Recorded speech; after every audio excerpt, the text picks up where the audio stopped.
to me, good garbage would be no garbage. But what I mean by that is that every time you had something in your hand that you were done with, that it would become something useful. And so if that was an apple core, it would go into a compost and enrich the soils. And if that was like a piece of paper, then it would become a piece of paper in its next life. Like that everything that was at its end of its truly useful life, we would look at and think, what are the resources within this item and how should they be best utilized in its next life? Hello. Welcome to the Good Garbage Podcast. My name is Ved Krishna. My primary reason for existence has been to find ways to leave our wonderful planet cleaner. We will be speaking with material innovators, creators, and propagators to learn from them how we can build for scale and towards a regenerative future. Their stories will help us answer the big question, what is good garbage? Today we get to speak with Saloni Doshi, the Chief Sustainability Geek of EcoEnclose, a company focused on providing eco-friendly shipping supplies. What impressed me most in our research and the conversation is the purity of intent that Saloni and her team comes with. There is so much thought that goes into each product that they carry, and they work towards lowering our impact. Another aspect that is evident is transparency. They inform what they know and admit what they don't. As you listen, you will feel the passion and purpose that makes Saloni's energy so infectious. Enjoy the conversation.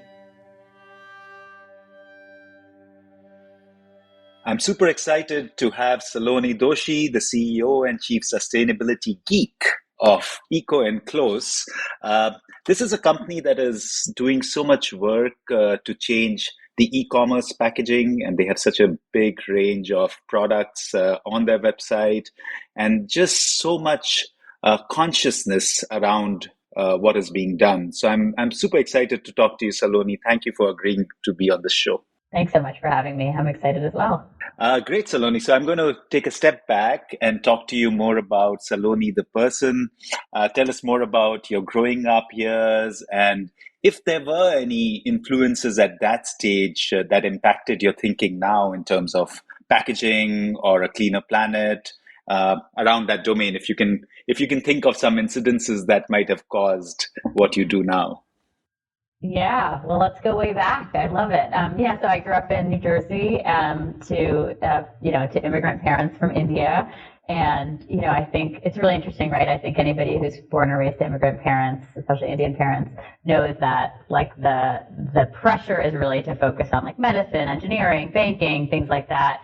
And that's sort of probably where mentally I was headed. I was very mathematically oriented, statistics oriented growing up. And then two things probably happened that sort of changed my trajectory. One is my parents, I begged and pleaded, and then they sent me on a really long outward bounds expedition when I was early in high school, and I got to spend several weeks, 3 weeks in the Appalachian Mountains, just like hiking, backpacking, being outdoors, and we had this 36 hour alone, like isolation period in that outward bounds trip. And that's probably where I like fell in love with nature and was sort of surrounded by deep environmentalists that I hadn't been growing up. So that happened. And then the year after, I had the chance to go to India actually and build a library in a slum behind IIT in Delhi. And those two experiences, I think at an early age, helped me sort of become passionate about nature and then also become like passionate about social justice. And then, that thread, I would say, like carried me throughout my career. So I went to college, and then after college, I actually went into strategic management consulting because I do love business. I love numbers. I love strategy. And then sort of after that, sort of migrated my way through a variety of, I went to Teach for America for a little while, working in education and strategy. And then I worked in sustainable agriculture, healthy food access, and found myself here. So I think those two experiences created an intersection in my life of business and social and environmental justice. And how do you intersect the two to create change? Tell us more about how EcoEnclose came about. I know it was formed a few years back by somebody called Erin Kimmett. And, how did you come around to thinking that, okay, I need to become part of this, take this company and make it something way bigger than what was conceived and what it was when you took over? Yeah. As you said, Erin Kim had started it. She started a company called Thirsties, which was a cloth diaper company. And when she was trying to ship her cloth diapers like 10 years ago, there was nothing sustainable to ship them in. So for her, it was really born out of necessity. And I would say after she had to hire a couple people, she became she recognized the fact that she was not interested in building and growing a sustainable packaging business. So she decided to sell EcoEnclose when it was just a couple people big.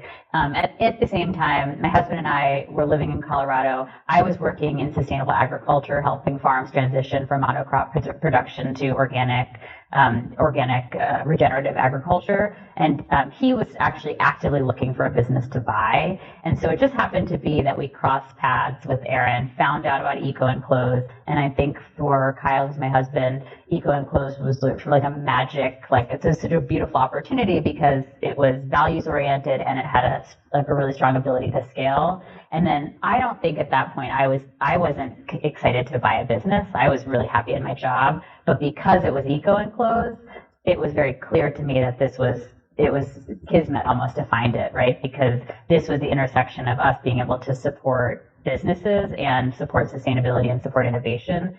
Fascinating. I'm going to take a segue. So what is it like to work together as a couple? Have you guys managed to make clear distinctions on roles and, well, what's the choice? Do you bring all the conversation to the dining table? How does that work? Yeah, it's a great question. We've got 3 kids as well. I was pregnant with our second when we bought the company, and then I had my third while we had EcoEnclose, and so that's just an added hiccup, I guess, or dimension to it all. Yeah, honestly, it is the most rewarding thing I could ever imagine to run it with him. We actually met in undergrad, and then we also went to business school together. So we have had a lot of overlap in our education. This is the first time we're overlapping professionally. And here's what a couple of tricks for anybody out there who is married running a business, because it's not uncommon, right, for married people to run businesses together. I think we actually communicate all the time about business. Like we've stopped pretending that there's like a boundary. There are times where we're like, let's have this moment to not talk about EcoEnclose, or let's have this moment to not talk about the kids. But we do talk about it all the time. And let's see. There's time right now, right? We're at economic uncertainty. And so the rule is if we're talking about it outside of work, we're not talking about the stressful, sort of depressing parts of it or harder parts of it. We're talking about strategy. We're talking about vision. We're talking about things that uplift us. We try to create moments during the day where we're like, okay, we are potentially in a recession. What does that mean for how do we run the business? We try to do that in really distinct periods of time, but we don't let any. I think the other thing that we have done recently, which really helped us, is we hired a coach that is able to help us as a couple run the business. And so she has really been amazing at saying, okay, Kyle, this is how you respond to Saloni when your business is in stress. Saloni, this is how you respond to Kyle when your business is in stress. And she's given us a language to navigate what used to be really emotional ups and downs for us. So that's been a big win. And then I think the other thing I'll just say is a real win is that we are really open with our company, like our team. I think they have benefited a lot from us as a married couple running the business, because we're sort of like, we bring a little bit of our personal life into work, and I think that they really feel like this is a real family environment. It's created a really warm and wonderful culture at EcoEnclose because we're pretty open about our marriage and our life with them, and I think that they really appreciate that. Super. And I am going to pick your brains a little more on culture. I was listening to another recording that you did, and that was fascinating. So I'm going to take that towards the end, though. But I want to switch towards the work that you're doing at EcoEnclose. It's so valuable. And I think you were relatively early, I would say, even if it's 2015, when people were not realizing the kind of impact the e-commerce packaging was having. There were these huge, well, they still are, but better and better every day, but, huge boxes with so much packaging. Yeah. And there you were, you came in with a variety of offerings, which were all really well thought of. So it'll be great to learn about the products, the journey of how EcoEnclose has evolved from the time you guys took it over to what it looks like now.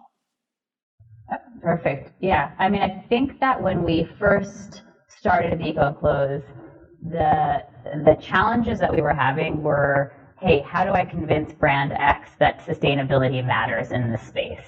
That the decisions that they're making matter for the planet and actually that their customers care about it. And so that was the type of dialogue that we're having.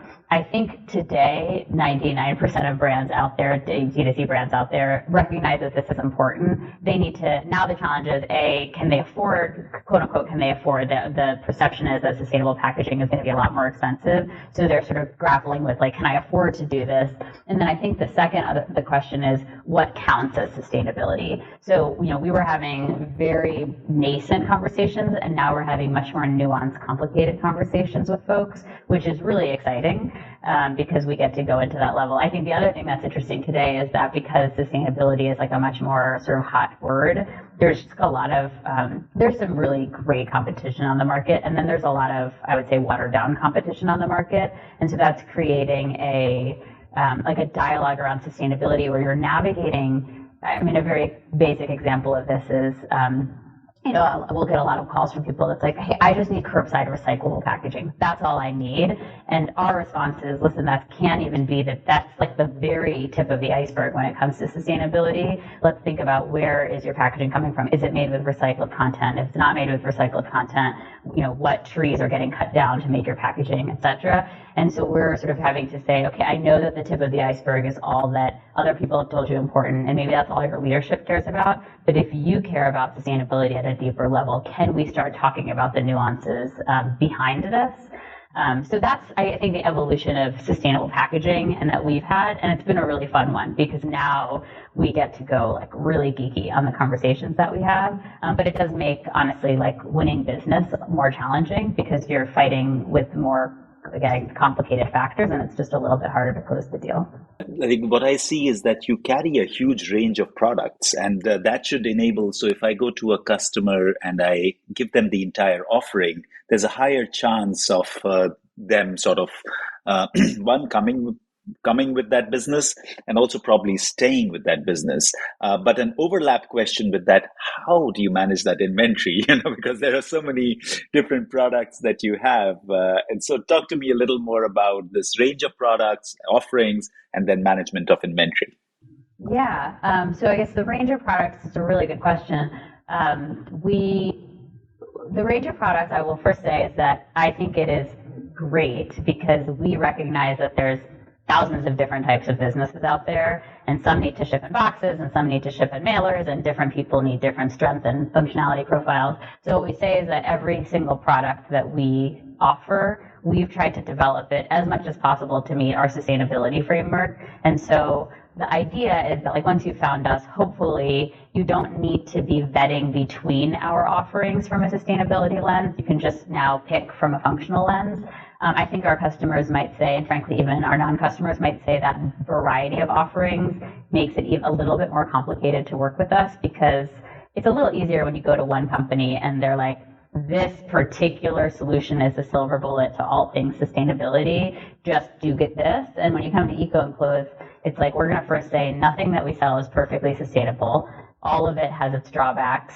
I'm going to talk to you about the trade-offs and help you make the right decision, but it makes it a little bit more complicated, even though we think it's better for the planet. In terms of managing that range of inventory, I mean, it's challenging just to carry that inventory. It's challenging from a cash perspective, right? Because it means that a lot of money is tied up in inventory, and we're a self-funded business, so that's really has had months of inventory just to manage the supply chain spikes and issues. In terms of the other thing that we find challenging is, like, how do you educate our team internally? Because when we actually just hired somebody today on our customer success team, for example, and she started today, and she just, like, realizing you have to train her on like 200 different products. That's a lot for an individual on our team to understand. And what we've realized is, like, it's going to take you 6 months, new hire, to be able to have a really good conversation with the customer to help them between our options. And so I think that has made things challenging. But what it does mean that if you've stayed with us for a year, you really know your stuff when it comes to packaging, and you can help anybody through anything. So, the learning curve is steep, and then once you're there, and once our customers are there, our ability to work together is so deep because we do so much for our brands. And I truly find the honesty that comes across through the website, especially, really endearing. You are literally like what you said right now. There is no such thing as absolute sustainable kind of packaging, and that's a Yeah. really honest thing to say when you're actually trying to sell something. Um, but that sort of ties in really well with another thing you mentioned in passing was your sustainable packaging framework. And that's really interesting that you've created this framework of what and what is good and what is Yeah. not. So it'll be great to for the listeners to learn more about that and how you go about judging whether the product meets the cut or not. Yeah, great question. And I'm going to preface this by saying, like, this is our framework. I have no judgment on other people's frameworks. But I want to be feeling really good about what we offer. And so we've focused a lot on our idea is that for e-commerce packaging, it should be our vision. It starts with a vision, which is, okay, in 10 years, what would e-commerce packaging ideally look like? What would it mean for it to be truly sustainable? And what we've decided for us, based on a lot of research, is that we think that it means that it should be circular. So we always say packaging should be made before it's literally unusable, and then ideally it becomes recycled back into itself. And so that's the ideal. And then if we just assume that no matter what, virgin materials will have to enter the stream at some point, the ideal is that the virgin inputs are at a minimum net neutral for the planet, and at an ideal are sort of regenerating soils, making waterways healthier, making people healthier, etc. And so that's the duality of our vision, which is circularity. Packaging is made out of packaging, and when virgin inputs are needed, that they're made in net neutral or regenerative ways. And so that's our vision. And then we've said, okay, well, we've got 10 questions that we ask of us, right? That vision is a not pipe dream. It's like a faraway dream right now. But we say every step we make to make our packaging better, how do we get it closer and closer to that vision? So, there's 10 questions. I'll just share some of the bigger ones. The first one is it made with as much post-consumer waste as possible? Because if you want to make packaging out of packaging, you've got to be able to say, hey, right now we're putting as much post-consumer waste and recycled content in our packaging as possible. The second question we ask is, can it be readily recyclable? And if it can't, then that's a real problem for us. So those are like the two big questions we ask. And then on the can it be recycled, we're starting to also say, can it be reused? So e-commerce, unlike the grocery store where you buy your pack, you have a bag and you can keep bringing your own bag time and again, reusable has a little bit more drawback in the e-commerce space because once an end consumer gets it, they've got to do something with it, they've got to get it back. So there's a footprint associated with reusability. But we started to add reusability, that lens to our framework. And then the third thing is beyond just recycled content or recyclability, what is its broader impact on what we call like the 9 planetary boundaries? So how is it impacting carbon? How is it impacting our waterways? How is it impacting biodiversity? So those are the 3, I would say, main questions that we ask about our packaging. And then there's a host of, I would say, subsidiary questions, which is like, is it using as little material as possible?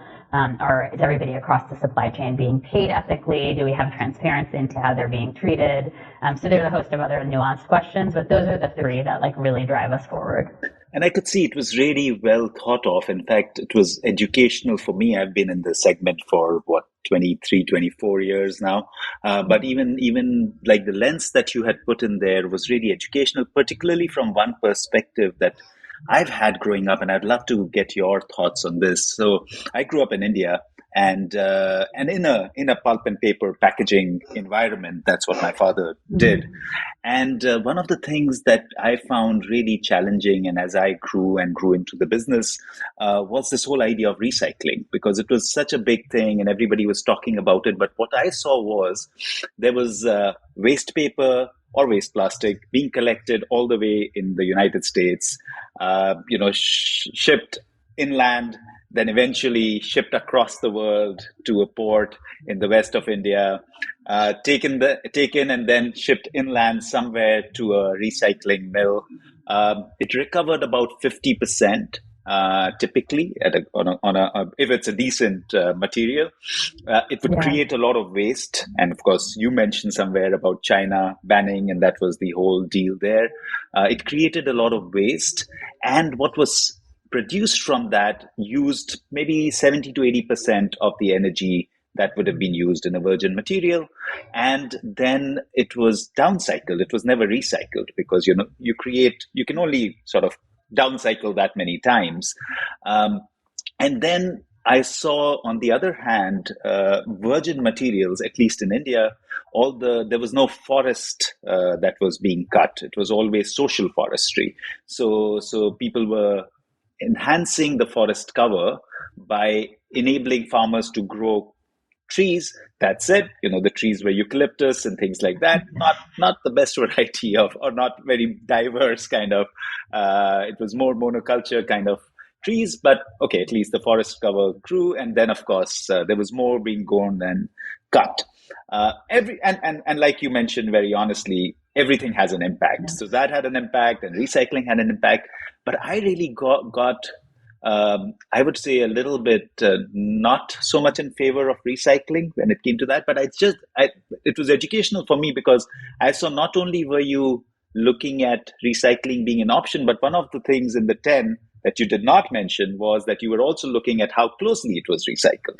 So that was interesting. But what is your take on this? I would love to hear your point of view, and I'm sure this is an argument you've come across before, and what you think about it would be great for my learning personally. Yeah, I mean, I think the danger is that there's been a bizarre, well, I would say not bizarre, but there's been an interesting dichotomy almost, where people are like, well, recycling is bad, which is different from recycling isn't perfect. And that's the fear that I have, right? Where you start to see messages out there that's like, recycling is bad, and it's encouraging all of these people to not recycle. And so that's a little bit scary when I hear that. So I'll say, to me, if you have a box, and that box was made with whatever it was made of, recycled fiber or virgin fiber, inherent in that box is all of the resources that have gone into its creation. So potentially a tree was cut down, all of the energy was used, and it was made. The idea that it would do anything but ideally become something else useful in its next life, I wouldn't be able to argue in favor of anything else but, hey, let's make sure that after this is reused as many times as possible, let's make sure this becomes something useful in its next life, right? So to landfill it or even to compost it, wouldn't make sense, because there are natural resources in that box that we want to get used. And so that's the lens I come to recycling in, which is, hey, if we're going to have a bunch of things going into the garbage, they represent resources. And the most efficient thing we as a society can do is reuse those resources before eventually, you're right, in our current technology, it gets downcycled. Let's make sure it gets downcycled as many times as possible before ultimately is gone away. So that's the lens that I come at it with. And the only way to make that reality work and to make recycling as effective as possible is if all of us are buying recycled content. And that impact, and I'll say, if you think about how much recycling has grown up in the last 15, 20 years, I mean, it's tremendous, right? The machinery that's been invested in sorting facilities and the MRFs, the ability to clean. So it used to be that paper could only be recycled 3 to 5 times. Our cleaning and screening technology is so much better now that now it can be used 5 to 7 times. So you can just see, and all of that is because companies have made corporate commitments to recycled content, and those corporate commitments have then funded our collective ability to recycle. And so I think we should acknowledge the fact that recycling is far from perfect. We're very far from the circular vision that I have for the future, but the only are all into this idea of circularity, buying recycled material, actually encouraging recycling, and all of a sudden we're going to start to make the investments to get closer to it. And you're right, there is no world in which we're not going to need virgin inputs that go into that material. And so again, I really focus a lot on we're going to have to be cutting down trees to make virgin paper in order to even have recycled content. Let's make sure that those trees, ideally aren't eucalyptus trees, that they're actually, and that we're, ideally not cutting down any trees from our boreal forests and our ancient forestry, which unfortunately we're cutting down at really high rates right now. So we need a balance of both of those two things. I believe e-commerce is really well positioned to be a user of recycled content, so I really want to go first there. But we're also doing really exciting work in the virgin paper space, focusing on next-gen agricultural waste fibers, supporting efforts to make sure that we're protecting ancient and endangered forests, et cetera. So I do recognize the need for virgin inputs and making sure that those are done really well. Yeah, and that's just amazing, amazing for me to see. So the other struggle, the other end of the struggle that I come up with, and I struggle with, and I'd love to get your perspective on this, is that for me again, maybe as a student of nature, ecology, biomimicry, and that kind of domain, I've always felt the upcycling bit is that everything composts and go back to the planet. But you rightly so talk about where are the composting facilities, and why should something not be rotated many times around before sort of it goes and becomes compost. So that's a struggle for me, and what the struggle has been that every there's so many cogs in this wheel, and everybody has their own dharma.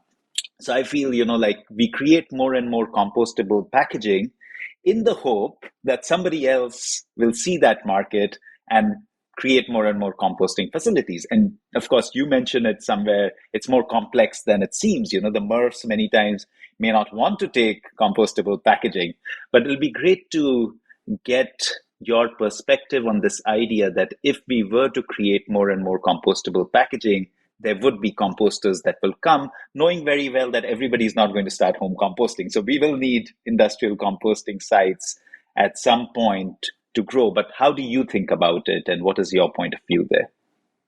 Yeah. Oh, God, I have so many thoughts. I'm just going to share a couple. I think first I would say that I think most environmentalists and packaging experts would agree that in a hierarchy, you would prefer to recycle something as many times as possible before that material gets composted. Because again, if you've already put natural resources into the creation of something, you want to make sure that those resources are effectively utilized as many times as possible before it quote unquote goes back to the soil. The cycle, right? Like the cycle of actually like reusing those resources is much tighter and much more efficient than what composting is. So I start from that lens, which is really important. I think the second lens that I start from is that composting, and again, I have a career in sustainable agriculture. I'm an avid composter at home, an avid gardener, and I'm on the board of our local waste management provider and oversee their composting and recycling facility. So EcoCycle is that composting exists as a place for organic waste. So it is really important that our food waste, that our yard waste, all of that get composted, because it's going to enrich our soils. It's exactly what our soils need. And when that stuff goes to the landfill, it creates methane. And so I start with that lens of like great composters need that output. What we've actually found is that the bringing in of synthetic materials, so like the bioplastics and things, is very degrading to compost. That's not what compost is for. Compost is for your apple core, not for your PLA bioplastic. And so what I don't want to see is I want these composting facilities to rise up across our entire country and be outputs for organic waste, and actually create high quality compost that makes farmers better, that makes our soils better. When you start to bring in synthetic inputs, that actually degrades the quality of the compost and isn't great. And so that's, again, another lens I come from, which is once man has synthetically created a material, I don't believe it should be designed for composting unless it can really be proven not just to go away, and I put that in quotes, but to enrich. And most compostable bioplastics don't actually enrich. They just maybe pass the test of going away, which that test is the 90% or more of the material is gone. So that's the other lens. And then finally, I would say, I think that when I think about compostable packaging or naturally biodegradable packaging, that's where I really go to natural fibers. So I don't think that I don't love the commitment or the interest in bioplastics unless we can create a bioplastic that is enriching to soils. But what's interesting, I think, about is paper, which is like there is a world in which you might have some natural fibers, mushroom packaging. Like there's some interesting elements of or interesting materials whose end of life could be composting and could actually be enriching to it. So I think those brands out there that are very committed, like I really think compostability is right for me, I generally drive them to the natural fibers that could be enriching to the compost at the end of its life, if that makes sense. No, absolutely, and it's extremely well thought of, which is interesting for me as well as I'm sure the listeners who will be listening to this to understand the nuances that go with it. And of course, I'm personally very happy that paper is still considered to be compostable, and we make a decent amount of paper from agri waste. But when it comes to sourcing, because you're so particular about the products that you put out and you clearly see them from a stringent lens and make sure that what you're offering is as close to sustainable as possible. So how difficult or easy is it to get the right materials? And I'm sure you have a pipeline that you want materials in this kind of application. How do you go about sourcing, and how do you go about identifying and then qualifying whether they meet the cut or not? Yeah, I think most people would sort of first go to the lens of certifications. And what we found is that certifications are appropriate in certain environments, but they're a little bit prohibitive in a lot of other environments. And so with that lens, okay, so let's look at paper. When we've talked about, okay, well, if it's virgin paper, we really want to make sure that it's FSC certified and that it doesn't draw from ancient endangered forests. And so that's a certificate. That's where we see certification as being critical. When it comes to recycled paper, oftentimes what we'll do is instead connect with everybody in the supply chain. So we'll make sure that the mill gives us paperwork, the converter gives us paperwork, and everybody in between gives us paperwork that says this is 100% recycled or 90% recycled, made with X amount of post-consumer waste.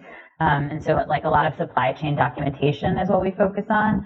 And then you asked a little bit about supply. I mean, I think you're probably more familiar with this than I am, but I think the supply of recycled content has been wonky for the last 3 years, and it's been a real problem, actually. A year and a half ago, the challenge of getting 100% recycled paper was real. Our prices skyrocketed, or our costs skyrocketed as a result of the cost of every business in the world skyrocketed. And there were instances where some of our larger customers, we had to say, okay, well, we've got to be 85% recycled just because I can't get this material for you. And today, actually, we're struggling with not a supply, but a quality issue with our polyethylene.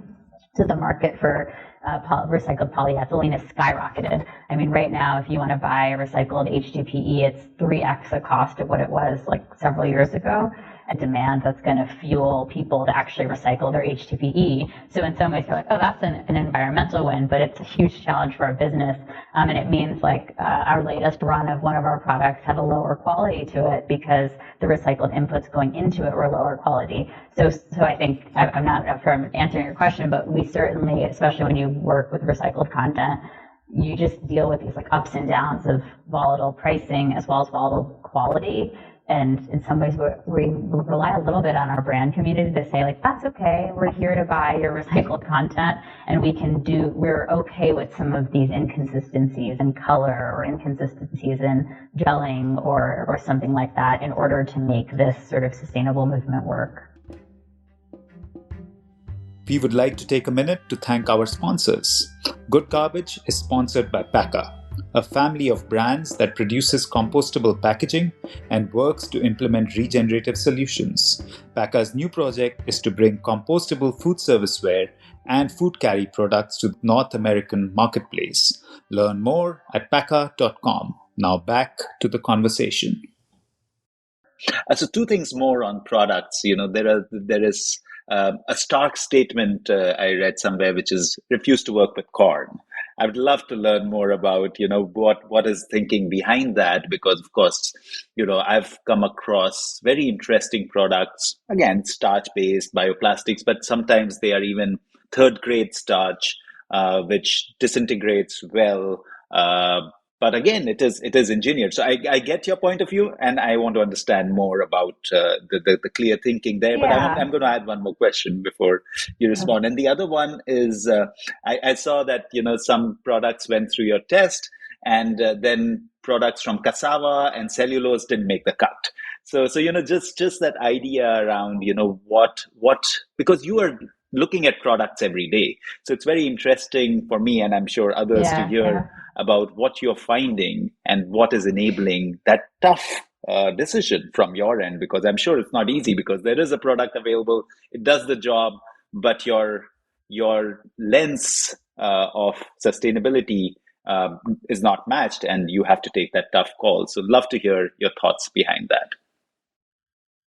Oh yeah, good question. And you made the comment about cellulose. We actually do have a cellulose product. It's our tape, and so there are certain applications where, So I do like it's always like the intersection of the material and the application, and is this the best to do the job? So, but corn is a really good example because I will say one thing that probably is important about EcoEnclose is that I think consumers and brands, frankly, have taken in some ways an oversized emphasis on end of life as the most important attribute of packaging. And so that sometimes I personally think, again, I'm not saying everybody has to agree, but my personal sense when I talk to brands is that because they view this as the most important attribute of their package, it's leading them to not be thinking about all of the far more ecologically important upstream impacts. And so typically I'll say when people come to me and they say, hey, I want a corn package, it is purely driven from end of life. Maybe it's a dissolving cornstarch peanuts, or maybe it's compostability. And so even leaving aside the fact that for me personally, I don't think that composting and dissolving are the right end of life. Even if you just put that aside, let's say we were like, yes, we both want to compost the package. I think the issues with corn are all upstream. And so what we found, and I have some articles about this, like what we found is that it is true that anytime we as a planet have tried to replace fossil fuels with corn, we have actually damaged the planet more than had we not done that to begin with. And it doesn't have anything to do with the downstream impact. So, in the 80s, like the US said, like we're going to start prioritizing corn ethanol. And the research now shows that commitment has actually led to a higher amount of carbon emissions than had we never made that commitment to begin with. And the reason is that corn is really just the land, right? When you take land and you convert it into corn crop production, you release so much carbon into the atmosphere, and that carbon release has actually become, again, it's been a net damaging to the planet to make the ethanol commitments. And then, of course, I talked about the 9 planetary boundaries, right? There's so many different factors, and nitrogen, phosphorus runoff, ocean acidification, soil health, flood damage, like all of that stuff is exacerbated by our sort of our countries and our world's like obsession with corn production. And so I get like this has all come from my sustainable agriculture background. I get this like gut reaction when people are like, well, we're just going to look at corn as the silver bullet. And I think, again, they're coming from this really well-intentioned lens that is entirely focused on end of life. And I really try to pull back the conversation and say, like, let's talk about the crop's sort of beginning of life impact. And is this where we want to go? And actually, recent studies have shown that to create a calorie, let's say, of corn, like 80% of that energy is actually fueled by fossil fuels today because of how fossil fuel intensive corn production is. So when you start to really get into the weeds of everything upstream, you realize that certain crops just don't make sense as a plastic replacement. And that's why I really encourage folks to look at that big picture, the whole life cycle. And then, like you've said, and then said and not said, it's always about lesser of the two evils. So of course, I come more from the cellulosic space, and there is enough damage that dissolving pulp does, right? So even if it's ag pulp, you're talking about 20% yields. 80% is lost. Well, not 80%, but 50%, because 50% is moisture. But 50% of the fiber is lost in the process. And it's a harsh process. Any viscose fiber, any rayon grade pulp that is created, and that it's the same pulp that leads to cellulosic film. And that's why the costs are so much higher. Because, you can't get Futamura to reduce their costs. Like maybe they can play around 20% more, but that's it, because that's the base level pricing, and that's the challenge. And of course, while we were growing up, we called it cellophane because it was created from cellulosic film. So, but yeah, it's always it's always a throw up. What do you go for? And I can see your kind of thinking around that as well. You have to choose one of them. They are all going to have an impact. In fact, I always say there is no such thing as an eco-friendly industry. So as soon as there is industry, you're going to use energy and water, and so there will be some impact. How do you lower the impact is the question. One of the things that I want to again pick your brains on is, again, taking a cue from the corn argument and the supply side of it. how do you think about the petroleum side? Again, it's a fossil fuel, it's limited, it has its own consequences when you take polyethylene. And of course, I don't know enough, and maybe you do, of the recyclability when it comes to a starch-based film. Whether how recyclable it is, but then again, it gets into the complexity with how would you segregate a poly film from a Yeah, starch yeah. film. But how do you see the petroleum based substances, because they again have a similar issue. You have 30-40 years of petroleum left. You have the crackers are not easy to sort of, Yeah. there's a lot of energy that goes in and a lot of chemicals that go in. So how do you justify that in your mind in terms of Yeah, I product? mean, there's no argument to be made in favor of fossil fuels, right? Like fossil fuels are the devil. They are the reason why, the burning of fuel for energy is why we are in our climate change position that we're in today.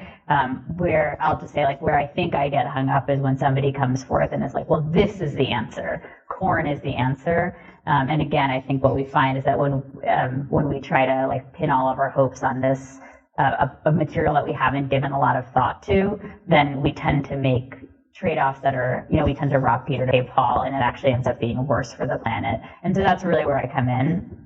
And so when it comes to plastic in general, I make a couple arguments, which is one is like, how do you use as much recycled plastic as possible? Like there's so much plastic waste in the world. Can we start making it into stuff instead of letting it float around in our oceans? And so that's like a big thing, is like, how do we make as much with recycled content as possible?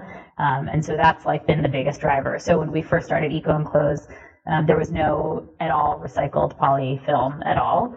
We were able to start at 88% recycled polyfilm. Now our poly mailer is 100% recycled. It has 50% post-consumer waste. And in the last 3 years, there's a lot of 100% recycled poly mailers out there. And so if I think about like in the last 7 years, there's all this recycled plastic being used, whereas 10 years ago, the extruders and the converters were like, oh, you can't actually make a poly bag out of recycled plastic. Like that to me is real progress. And so that's like, so if I think about, we've set this vision for how do you make all packaging out of packaging, I try to think of the lens of how is the step getting us closer to it? So I don't, and then I think, okay, well, let's say that we have a bubble mailer that's 50% recycled. So that means 50% of it is made out of waste, which we feel good about. 50% of it is made out of fossil fuels. I don't feel very good about that at all. And so then I think, okay, with that 50% that remains, my ideal would be to make that out of waste. So I'm pushing our extruder, I'm pushing our converter. How do we get more and more recycled content into it? And then I'm thinking, well, can you make up the balance with inputs? Sugarcane is an interesting example that has pros and cons. Like Braskem has pros and cons, and Braskem is a drop-in bioplastic that can basically look and feel like polyethylene. It's recyclable. So I'm weighing all the nuances of using that instead of fossil fuels, and what are all the other sort of bioplastic inputs that can take the place of any time I have to use virgin. So again, my hierarchy is maximizing recycled content, and when virgin content is necessary, how do I make sure that I'm doing what I can to make it more and more sustainable over time? Absolutely. And I love the way you think, because it's just so nuanced and well thought of. Want to be a part of the next big thing in the compostable packaging space? Check out gcahub.com. gcahub.com. Create your free account and connect with others in the sustainable packaging industry. On GCA Hub, you can exchange ideas, network, solutions, problems, and learn through curated resources. Let's connect for impact. Now, let's get back to the conversation. What about the cost side? Does that come up a lot in conversations in terms of customers? Because I clearly see that you have a target towards more niche customers, and like you see, say eco allies. So they're clearly thinking from a similar lens or perspective. But is that a struggle at any time? Because presumably you would have a little bit of a cost differentiation just based on the amount of effort you're doing and the amount of lenses you're trying to put in. So, and of course, sourcing would be a bigger challenge. So does that hamper your business in any way, or you're finding enough receptivity when it comes to costing? Yeah, I mean, yeah, cost is like it's number one, two, or three, right? In every conversation we have, it's really important. And in some ways, right, the growing enterprise brands that we work with, especially those that, a lot of times we'll work with brands and maybe they start working with us when they're 5 employees, and then they become 50 employees, and then they get venture funding or something like that, and all of a sudden they're like, I got to cut costs everywhere I can. So costs come up all the time. I say a couple of things about costs, which is in no world is sustainable packaging ever going to, or eco or friendly or packaging ever going to be the cheapest option, right? You can always go to Alibaba or Amazon even and find something cheaper. So we have to start from the lens of like, does this company actually want their packaging to stand for something? Once you've sort of checked off that box, then we can actually work with brands pretty well to say, okay, how can we meet your budget as well as possible? Once you recognize like you're not trying to get the lowest price option ever, but you want to manage your budget. So an example how this could play out would be, okay, some brands will come to us and say, I want a really premium paper mailer, and we've got this sort of thicker paperboard option that's very premium, very beautiful, and then we've got like the thinner option that is a little bit more utility, and those are pretty distinct in their cost structure. Other things that come to us, people come to us and they're like, I want to work with your 100% recycled poly mailers, but I can't. We might down gauge them to a 2 mil. Right now our poly mailer is a 2.5 mil. So there's like a lot of opportunity we have to work with people. And what we love is when they come to us and they're like, we want sustainable packaging. This is our per unit budget. Like, how can we meet that? Because then we have the ability to play with materials, play with thickness, play with volumes to get to that budget. Yeah, that's so interesting. So what is the story behind no external investors? So is that something that is consciously decided between your husband and you, or is that just like how does that work? Because we see everybody, and both of you come from a strong business background. So is that a conscious decision that you guys have taken, or is that just a step in the journey? I love that question. It is very conscious, but it is not permanent, I guess. Like, I'm not going to sit here and say we'll never take external funding. That's not in our plans. But the decision to date has been pretty conscious. I'd say maybe two reasons. One is that we're not trying to liquidate and sell. Like, we're not going for some big exit here. We are family owned, and our current vision is that in 10 years, like, this is still owned by our family, that, we are able to, hopefully we have, quadrupled in size, but that we're still sort of family owned. And so that's one point, right? Where the second you take outside funding, you are building to sell, and that's not what we're in this for. And then I think the other thing, like, I'm sure you could probably hear this, like, perhaps Kyle would say that I might be too social, like environmental justice or environmentally oriented. And that's the passion. Like, that's why I'm in this business. I love our customers. I love our company. I love our employees, and I love doing what we can to try to make slightly better decisions for the planet. And I've yet to find an outside investor that I've said, okay, well, if you come in and fund us, you're not going to be looking for me to scale as quickly as possible, and you're not going to be pushing me to make different decisions. And so for now, like, those are where I get joy, and I don't really want that joy to be hampered. So it's a little bit selfish, I guess. There might be times, for example, we are likely in and entering perhaps like a more pronounced recession than I've ever run a business through. And so could it be that we have to take some outside funding to get us through that? Maybe. I'm not going to pretend that there's no world in which we wouldn't take outside funding. But to date, the decision has been very conscious. Yeah, but if you look at, so this ties in well with the longer term plans for EcoEnclose. Is scaling an important thing for you? And in terms of impact as well, like, as you scale, what I realize also in my time at work is that the real impact can only happen if you can really, because the size of the challenge is so big. So if you're not going to scale, it's going to be a great business. It's going to definitely give us a lot of satisfaction, but maybe the impact that we are trying to make will not be as significant. So is that a question that you think about? And if you think about the next 5 or 10 years, where would you like to take EcoEnclose? And of course, funding may or may not be needed, and you can work whichever way. But scaling, and then if there is possibilities in terms of funding when it comes to scaling, is that something that you think about? Yeah, it's a great question. So maybe I'll I have pen and paper, so I could write down the things I want to say. The first thing is like, yes, we've grown, we've 20x, more than 20x in size since we bought the business. Like, so we're very committed to growth.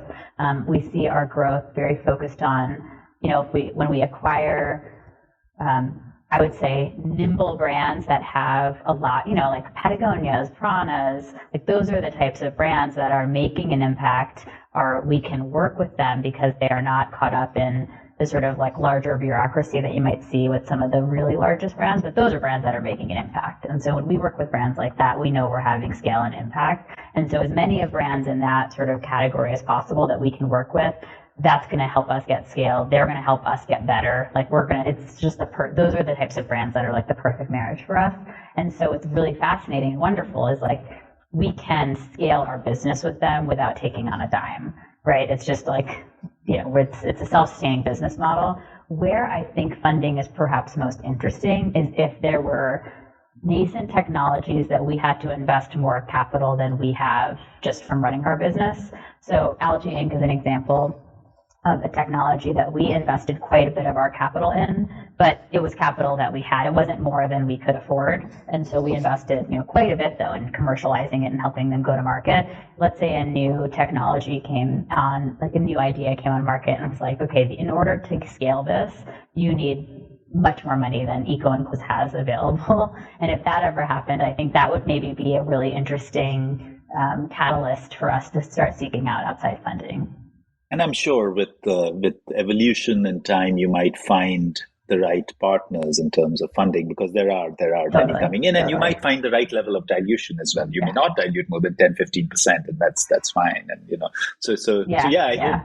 Yeah, well, it's interesting. Like dilution has not actually come up in my brain as much because, I think like with funding would get scale. So dilution is maybe less, but I think the right partner would be really interesting, and the right goals. So if somebody was like, here's $10 million, I would be like, okay, here's most of what I would want to do with it would be around sales and marketing, which would be really exciting. But I think more exciting than that would be like, oh, here's $10 million, go forth and invest in as many eco-friendlier materials as possible to try to get one of these technologies to click and to really change the game from a sustainability perspective in packaging. Yeah. And then think that's just your heart, right? You're constantly looking to make a bigger impact. So I love that. How would I use the money? I'm not just going to do my scaling, but I'm going to look for more and more interesting ideas to sort of build on, and that's so beautiful to hear. And if we got it right, like that would also be a win for the business too, right? If that happened, if we could come out with like a truly circular technology, I mean, we would also be crushing it from a profitability and growth perspective. But it's that's what we're in business for. Absolutely. And taking the art towards a closure, I see our time. But one of the things that was interesting, and I mentioned it right at the beginning, that I'm going to come back to this, so I have to make sure that I listen to you on that. Is something that's fascinating is also not just that you're conscious on what you're doing in terms of products, but also how you're doing it. And in another recording of yours, you talked a lot about culture and how you're trying to build that within the organization. And you mentioned it in passing even during our conversation in terms of family and how your husband and you bring the family into the business in both ways. So just in brief, talk to us a little more about what that means to you, the engagement of people who work with you, and how you're trying to make sure that sort of alignment builds from where you are and going forward as well. Oh yeah, that's like a whole podcast in and of itself then. So I think it probably comes from a selfish lens, which is like, I am in the building. This is my home away from home. I come here every single day, and I want this to be a place I want to be, right? And so it's like, for me to be like, I want this to be a community of people that I want to engage with. And so when you look at it with that lens, like, what does it look like to build a workplace culture that I can't wait to be at? Like, where I walk in and I'm like, oh, I'm uplifted to be here today. And so a lot of the steps that we've taken probably come from that lens. So a couple of things I guess I'll share is I think we hope to be a place where people can say like, okay, they're growing in their careers, but they've also found community. So I would say most people here would tell you that they found some of their best friends here at work. a lot of them have found their roommates here at work, and that's important to us. Where it's like in a world that's getting lonelier and lonelier. And I know there's a high priority placed on virtual work these days. Our statement is a little bit of like, listen, people have to be physically here because of the work that we do. Let's make this a place that is like the antithesis of loneliness, right? And build that. That's one thing. I think the other is like, can we build a world of eco allies? That's what we always say internally. Like, it's almost like, can you come here and go to eco college almost? And then when you leave here, because everybody, most people leave eventually, this is where, have we created a community of like eco ambassadors out there that are trying to make the world a better place? And then the other thing that I really love about EcoEnclose is that we've got warehouse manufacturing workers alongside professional, administrative workers. And I think people here would say like it's been a real blessing for them to have that like sort of diversity in their workplace relationships. And so we institute a lot of things that force people to be connected, sort of across classes and across functions that probably don't happen in most people's everyday lives. So we've got like a morning meeting, and each person has to stand up and share, every day a different person stands up and shares like a quote, a call out, a favorite customer, etc. And so they kick off the day in this way. And then we have things like job swap where people have to go and like take over somebody else's job for half a day and see what that looks like. So there's all these things that we put in place to create, to force, I would say, collaboration across teams and across structures that oftentimes would never in otherwise like day-to-day life ever interact. I think people find that to be a blessing. So I don't know, I guess in some ways it's like we've tried to create a place here that's hopefully like a place of excellence where you can do your best work, you can grow professionally, and you can also feel like you found community. That's so beautiful to hear. And I made a...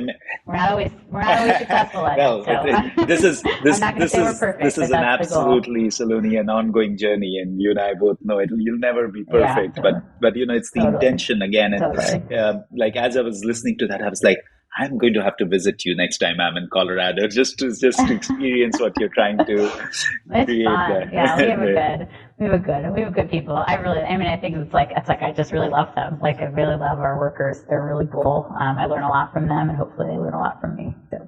Saloni, this has been such a delightful conversation, and I have to take you towards my final question. And it's always wonderful to hear views on this final question, and I'm sure yours will be an interesting one. So what does good garbage mean to you? To me, good garbage would be no garbage. I think everybody probably says something like that. But what I mean by that is that every time you had something in your hand that you were done with, that it would become something useful. And so if that was an apple core, it would go into a compost and enrich the soils. And if that was like a piece of paper, then it would become a piece of paper in its next life. Like that everything that was at its end of its truly useful life, we would look at and think, what are the resources within this item and how should they be best utilized in its next life? And that would be like the world of good garbage. Super. Thank you so much. You would actually be amazed at the variety of answers we get. It's not similar. So, but thank you so much, Saloni, for taking the time, for bringing in so much passion and purpose. Your energy is infectious, and it's beautiful to see the kind of detailing that you go into in order to provide what you're trying to provide. And I wish you all the best to grow EcoEnclose and really, really keep making an impact that you're doing. And I just hope that you keep doing it in a bigger and bigger scale and better products. So thank you so much for taking the time, being on the show and chatting with us. Oh, thank you. This is a pleasure. You're a joy to talk to. I wish I could interview you because you have so much to share as well. So maybe that'll be next time. Thank you. Thank you for listening to the Good Garbage podcast. Follow us on social media to never miss an episode. Links are in the description below. I'm your host, Ved Krishna. See you next time.